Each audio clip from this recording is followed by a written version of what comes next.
अंततः सारी चर्चा मानव के लिए, तो मानव के सम्मान को व्यक्त करते हुए कल कुछ चर्चा हुई थी। मानव के सम्मान में, मानव को ठीक ढंग से पहचानने में।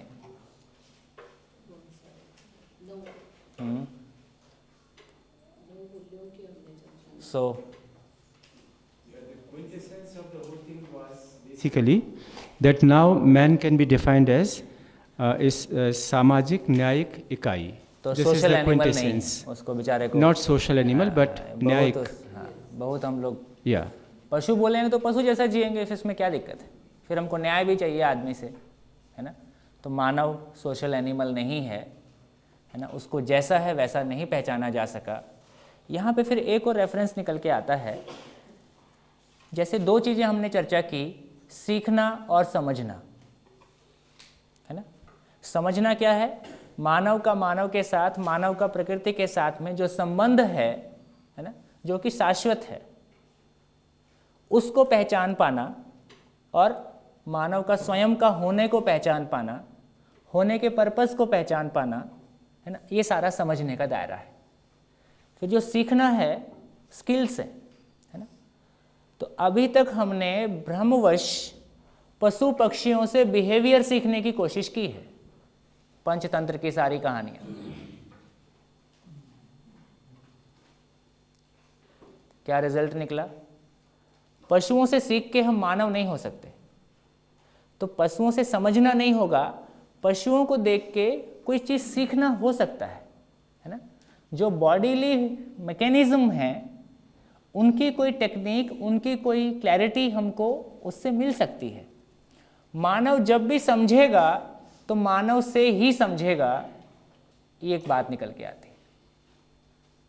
मानव जब भी समझेगा तो अपने से हायर कॉन्शियसनेस पे या मानव चेतना में जीने वाले मानव से ही समझेगा। अभी तक समझना और सीखना को हम बहुत डिफरेंशिएट नहीं कर पा रहे थे, है ना। तो पशु चेतना से, एनिमल कॉन्शियसनेस से ह्यूमन कंसाइंस में जो ट्रांसफॉर्मेशन है, ये पशुओं को देख के, पशुओं की कहानियों से होने वाला नहीं है, नहीं हुआ, है ना। तो मानव से ही हम कोई मानवीय आचरण के लिए प्रेरित हो सकते हैं।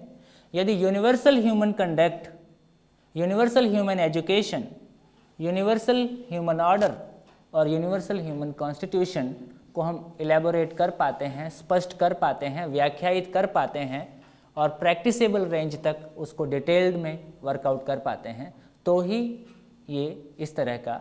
तो उपदेश में लड़ना नहीं चाहिए, भाईचारे से जीना चाहिए, सब कुछ पूर्ण है ना, इस सब को अनेक भाषाओं में कहा जा सकता है। लेकिन ये घटना मानव के भीतर घट जाए, है ना, ऐसी अपेक्षा हमारी सदियों से बनी ही हुई है। तो एक ये क्लैरिटी बनता है कि हम पशुओं से आचरण नहीं सीख सकते, है ना। आचरण मानव सीखेगा तो मानव से ही, माने आचरण मानव समझेगा तो अपने से विकसित मानव से ही समझेगा। हाँ जी।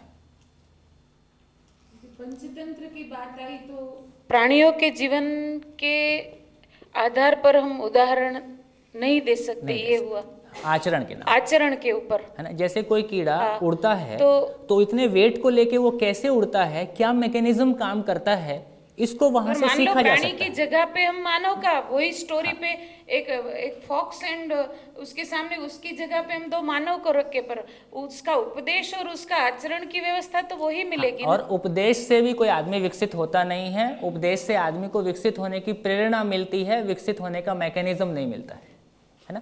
हमारी चाहत बनी रहती है, हम ऐसा हो सके, है ना, इसका प्रमाण बहुत मिलता नहीं है, इसका प्रमाण बहुत मिलता नहीं। तो मानव का आचरण, है ना, एक हमसे बेहतर आचरण के साथ जीता हुआ मानव से हम प्रेरणा भी पाते हैं। और ऐसा कैसे जिया जा सकता है, वो मैंने 4 बातें आपके सामने रखी, है ना। सार्वभौम मानवीय आचरण, शिक्षा, ये सुनिश्चित नहीं होता है तो नहीं होने वाला, नहीं हुआ, है ना। केवल क्वांटिटेटिव डेवलपमेंट दिखाई देता है, क्वालिटेटिव डेवलपमेंट बहुत दिखाई नहीं देता है। हाँ जी, चलिए बढ़िया, आगे चलें। होने को लेके हम लोगों ने चर्चा शुरू की है। होने को लेके आपके सामने बात रखा गया कि होने में एक तो यूनिट्स हैं, यूनिट्स को देखा तो पता चला 4 अवस्थाएं। ठीक, अब आपसे प्रश्न है, यूनिट्स के अलावा क्या कुछ और भी रियलिटी है जो एग्जिस्ट करती है?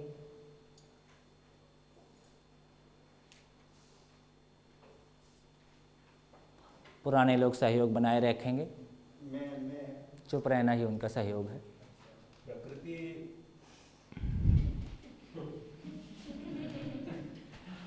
प्लीज, हाँ जी,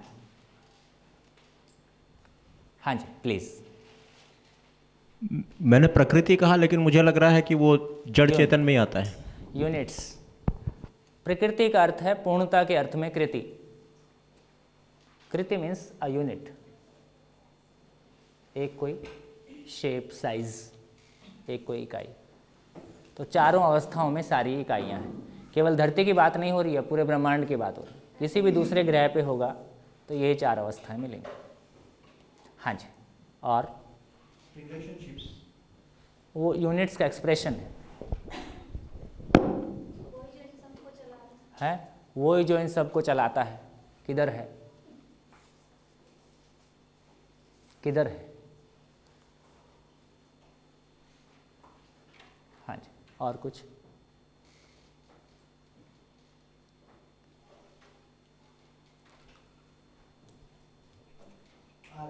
हाँ जी, आर्ट, कला मानव का ही एक्सप्रेशन, यूनिट्स।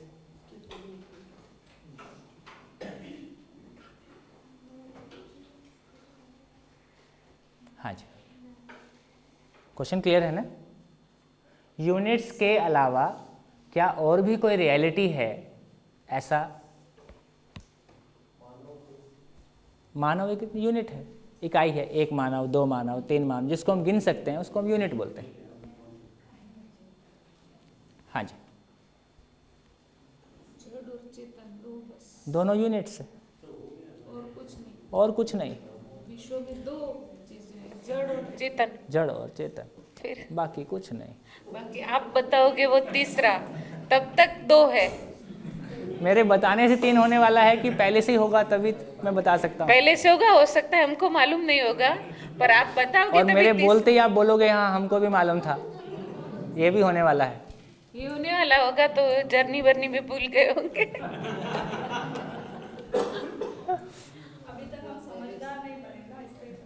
नहीं, इसको पता चलने से भी समझदार नहीं बनते।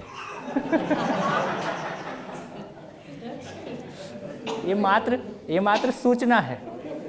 सूचना और समझ 2 अलग अलग चीजें। सूचना से समझ की तरफ एक कदम हो सकता है। ब्रह्मांड में अगर आप ब्रह्मांड स्तर की बात कर रहे हैं, हाँ, तो प्रचलित मान्यता के हिसाब से कह रहा हूँ कि अंतरिक्ष जो कि पूर्ण शून्य है, वहाँ न जड़ है न चेतन है।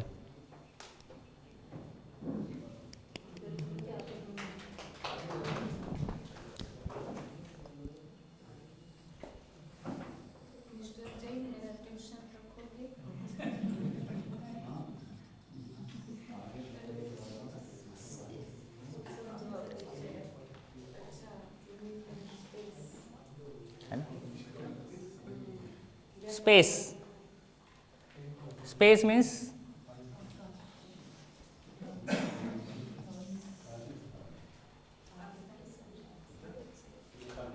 एक नाम दिया, आप ना देना चाहें तो स्पेस अपने आप में पर्याप्त है। जैसे हम वैक्यूम बोलते हैं, वैक्यूम बोलते हैं और स्पेस बोलते हैं, दोनों में क्या फर्क है?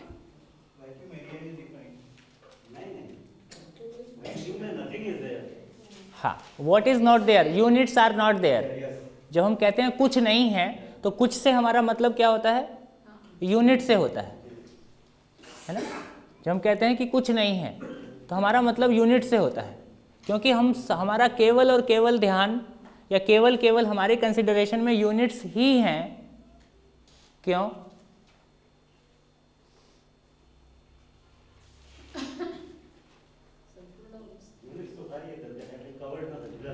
हाँ, वही तो शायद वही रिफ्लेक्शन कहीं उसका उधर ही जाएगा। हम स्वयं को शरीर मानते हैं, जैसा हम स्वयं को यूनिट के रूप में पहचानते हैं, यूनिट्स को ही हम सब कुछ मानते हैं। यूनिट्स नहीं होने से हम कहते हैं कुछ नहीं है, जबकि हमको ये कहना चाहिए कि यूनिट्स नहीं है। होने की भाषा, कुछ नहीं है से क्या मतलब है? यूनिट्स नहीं है, कुछ तो है। स्पेस बोलते हैं तो क्या मीनिंग? स्पेस बोलते हैं तो क्या मीनिंग है? कुछ है ना? सम रियलिटी इज देयर, कुछ है। ये स्पेस कहां तक फैला हुआ है?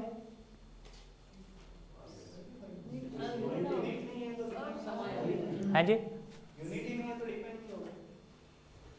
वही तो उसी को डिफाइन कर रहे हैं ना।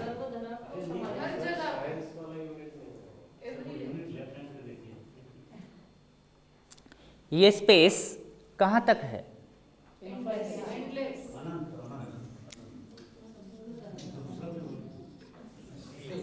असीम। एक बात पता चली, अभी तक हमने यूनिट्स को समझने की कोशिश की है, यूनिट्स का बिहेवियर और यूनिट्स का इंटर रिलेशन को समझने की कोशिश की है। मानव भी एक यूनिट है। सारी यूनिट्स को हमने उनके होने के आधार पर 4 भागों में बांटा, 4 अवस्थाओं के रूप में देखा। अभी स्पेस को एक और रियलिटी है, उसको समझने की कोशिश करते हैं, है ना। असीम है ये स्पेस, है ना। इस स्पेस में से हम एक दूसरे को देख पाते हैं। बीच में दीवार है तो हम एक दूसरे को नहीं देख पाते, ठीक। ऐसे एक छोटी सी बात करते हैं, जब हम कहते हैं किसी चीज़ को कि 100% ट्रांसपेरेंट है, जब किसी चीज़ को ट्रांसपेरेंट कहते हैं तो हमारे पास क्या रेफरेंस है? ये कम ट्रांसपेरेंट है, ये ओपेक है। आखिर कोई चीज़ से हम उसको, कोई रेफरेंस है हमारे पास जिससे कंपेयर कर लेते हैं और हम बोलते हैं कि 100% ट्रांसपेरेंट है। मैं आप तक बात कम्युनिकेट कर पा रहा हूँ, है ना। क्या चीज़ से हम किसी चीज़ को कंपेयर करते हैं और बोलते हैं कि ये ट्रांसपेरेंट है, ये ट्रांसपेरेंट नहीं है?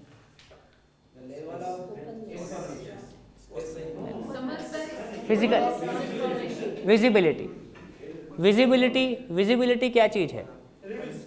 हाँ, तो बेसिकली स्पेस हमारे पास रेफरेंस है, क्योंकि ये स्पेस अपने आप में एक आइडियल या 100% पारदर्शी चीज है।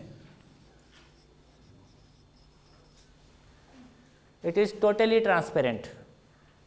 स्पेस हमको देखने में कोई परेशानी पैदा नहीं करता है।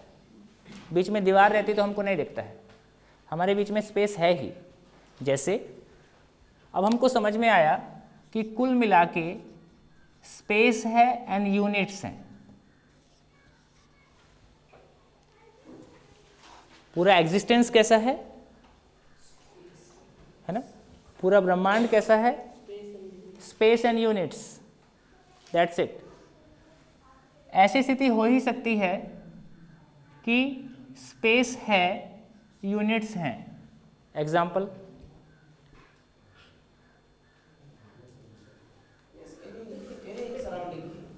जैसे हम लोग कहाँ बैठे हैं? स्पेस में। ये धरती कहाँ पे है? स्पेस में। सारे प्लैनेट्स कहाँ हैं? स्पेस में, है ना। तो ये यूनिट स्पेस में है ही हैं। As a whole units are in space. ऐसी स्थिति हो ही सकती है कि नहीं, स्पेस हो यूनिट्स ना हो?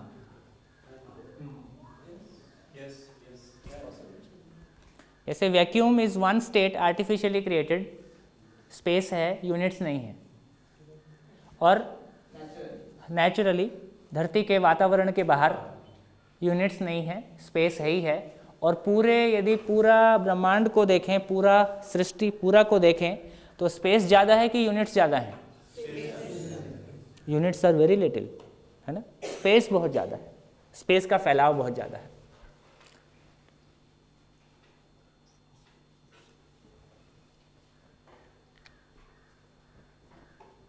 ये पॉसिबल है?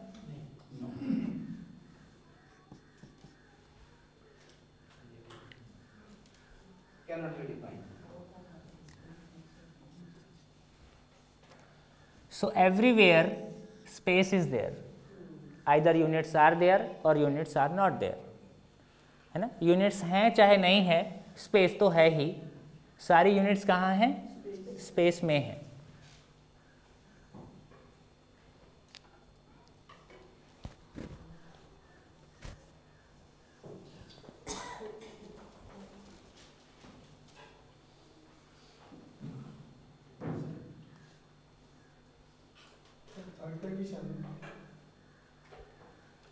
धीरे धीरे अभी एक बार इसको पूरा करते हैं। मुझे थर्ड कंडीशन पे थोड़ा लग रहा है। हाँ एक सॉलिड ऑब्जेक्ट है, हाँ in itself inside the boundaries of that object only unit है, स्पेस नहीं है। लेकिन आप अगर इंटरमॉलिक्यूलर स्पेस की बात यूनिट है, स्पेस नहीं है। हाँ वो चलिए थोड़ा सा और आगे चलते। आप कह रहे हैं कि कोई चीज़ ठोस है तो उसमें यूनिट्स हैं, कोई चीज़ ठोस है तो ठोस के अंदर स्पेस नहीं है, ऐसा एक आपकी तरफ से प्रस्ताव आया है। वहाँ पे ये हो सकता है कि इंटरमॉलिक्यूलर स्पेस है वहाँ भी, तो क्या सही तो है? अब तो ये समझ में आ गया कि कोई भी ठोस जो है मॉलिक्यूल से मिलके बना है एंड देयर इज स्पेस, है ना, हम बोलते हैं इंटरमॉलिक्यूलर डिस्टेंस, ठीक। और सारे मॉलिक्यूल्स किसी एटम से मिलके बने हैं, ठीक। और एटम के अंदर फुटबॉल का मैदान, पार्टिकल्स, एटम की यदि पूरी स्ट्रक्चर जो भी हमारे सामने जैसी आई है उसको देख के क्या लगता है, स्पेस ज़्यादा है कि वहाँ पार्टिकल्स ज़्यादा है ना? स्पेस ज़्यादा है, उसमें पार्टिकल्स के रूप में हम देख रहे हैं। उसमें से एक पार्टिकल क्या उसके अंदर भी स्पेस? हाँ, अब ये लास्ट, गुड, बहुत बढ़िया, आप लोग बहुत अच्छे लोग। मैं सोचता हूँ कि समझने की दृष्टि से जितना हमको समय मिला है और उसको जिस तरह से इस पूरी सभा ने यूटिलाइज किया है, वन ऑफ द बेस्ट शिविर आपके शिविर को कहा जा सकता है ना। तो मुझको आप जैसे लोग मिले, मैं आप सभी का धन्यवाद देता हूँ, क्योंकि नॉर्मली किसी पॉइंट पे जाके बोले ठीक है अब आने दो वो लॉजिक वॉजिक काफ़ी जाके ऐसा लगता है कि ठीक है अब सब बातें ठीक ही हैं। ये इन्होंने एक बड़ा इम्पोर्टेंट पॉइंट उठाया है। इनका कहना है कि किसी पार्टिकल का, किसी एटम का जो लास्ट पार्टिकल है, कोई तो ऐसी जगह होगी जहाँ केवल पार्टिकल है, वहाँ स्पेस नहीं है। ठीक है, क्वेश्चन ठीक पहुँच गया मेरे तक, है ना। चलिए अब एक बात और करते हैं। यूनिट्स 4 अवस्थाओं में है, सारी यूनिट्स, है ना। And we all know that all units are energised. सभी इकाइयाँ कैसी हैं? क्रियाशील हैं। एक एटम क्रियाशील है ना, कंटिन्यूसली एक मॉलिक्यूलर बॉन्डिंग है। एक पेड़ पौधा अपनी ग्रोथ कंटिन्यूस कर रहा है या डिके हो रहा है। कुल मिला के मानव से, एक एटम से लेके मानव तक, एक धरती से लेके सारे ग्रह गोल नक्षत्र तक, हर चीज क्रियाशील है। ये क्लियर है, इसमें कोई शंका नहीं, है ना। हर इकाई हो और क्रियाशीलता ना हो, ऐसी कोई स्थिति नहीं है। बढ़िया। कोई चीज क्रियाशील है, इसका मतलब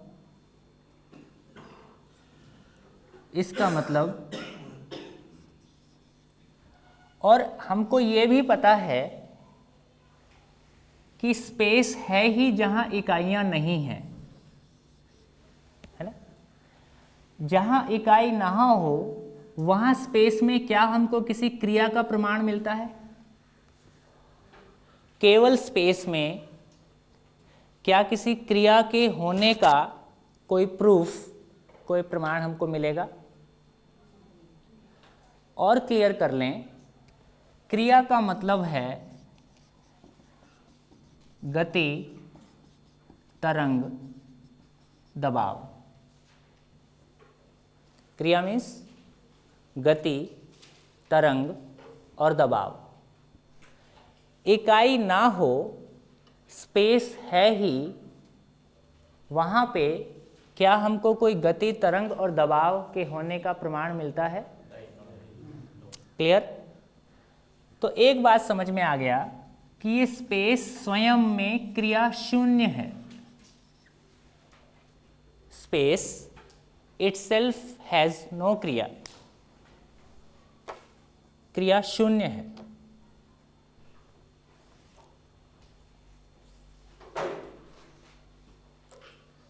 क्रिया शून्य का क्या मतलब है? No activity. ये कर्ता नहीं है, क्योंकि कर्ता होना एक क्रिया है।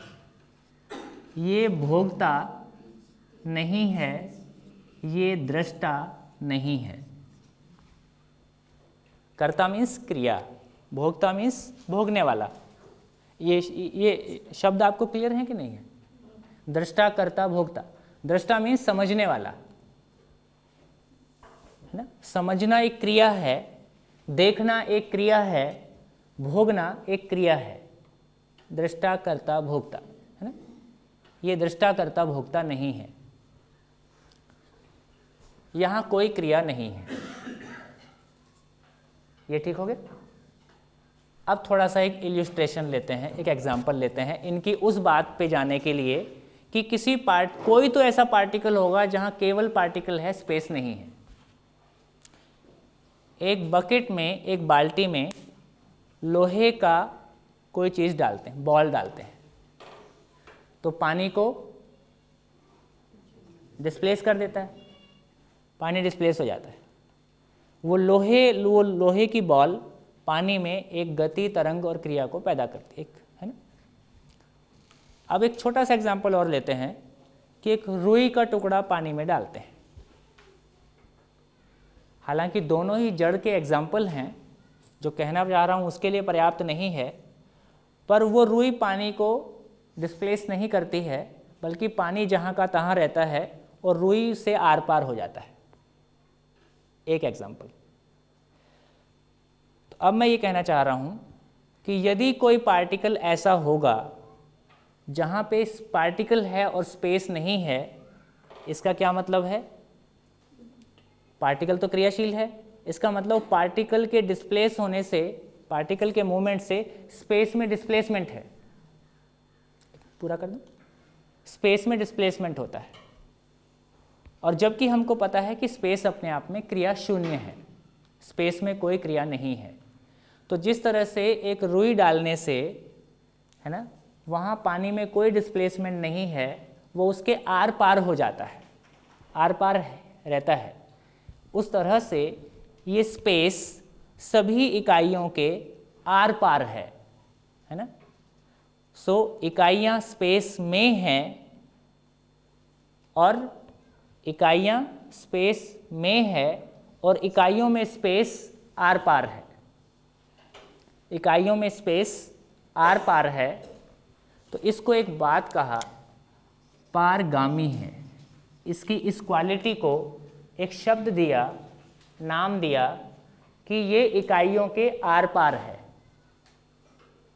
ना? इतनी सूक्ष्म, अति सूक्ष्म कोई रियलिटी, है ना, जो कि इकाइयों के आर पार हैं और इकाइयाँ उसमें मूव करती हैं, तो वो इकाइयों के मूव करने के लिए कोई हिंड्रेंस पैदा नहीं करता है। हमको इस स्पेस में एक दूसरे को देखने के लिए भी कोई रुकावट पैदा नहीं करता है। कोई इस तरह की रियलिटी है। यहाँ भी रुई के फाइबर्स के बीच में पानी जा रहा है, लेकिन एटम के अंदर नहीं जाएगा। इसलिए मैंने कहा कि ये फाइन एग्जांपल नहीं है। मैं लास्ट स्मॉलेस्ट पार्टिकल की बात कर रहा हूँ। वही कहता है, एक तो ये फाइन एग्जांपल नहीं है, पर एक छोटा सा हमको एक हल्की सी झलक मिलती है। तो वो कोई इतनी फाइन, क्योंकि स्पेस में क्रिया नहीं है, ये हमको पता है। यदि कोई पार्टिकल छोटे से छोटा जहाँ स्पेस ना हो, इसका मतलब, और पार्टिकल तो मूव करता है, इसका मतलब स्पेस डिस्प्लेस होता है। स्पेस का डिस्प्लेस होने का मतलब है कि उसमें क्रिया हो गया, जबकि स्पेस अपने आप में क्रिया शून्य है। थोड़ा सा और आगे चलते हैं। क्या स्पेस में कुछ जोड़ा जा सकता है, कुछ घटाया जा सकता है?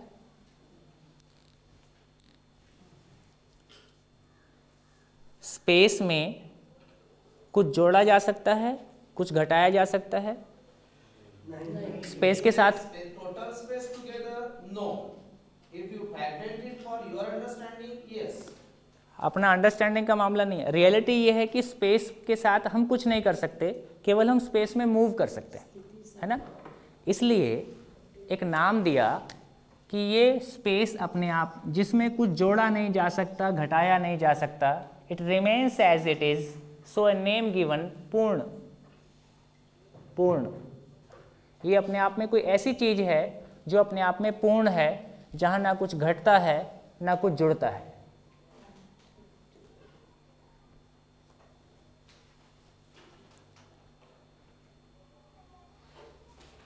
इसमें कोई गति नहीं है, तरंग नहीं है, दबाव नहीं है, क्रिया नहीं है, घटाया नहीं जा सकता, जोड़ा नहीं जा सकता, इसलिए एक नाम दिया। क्या कहा? स्थितिपूर्ण, है ना। बेसिकली उसका नाम है स्थितिपूर्ण।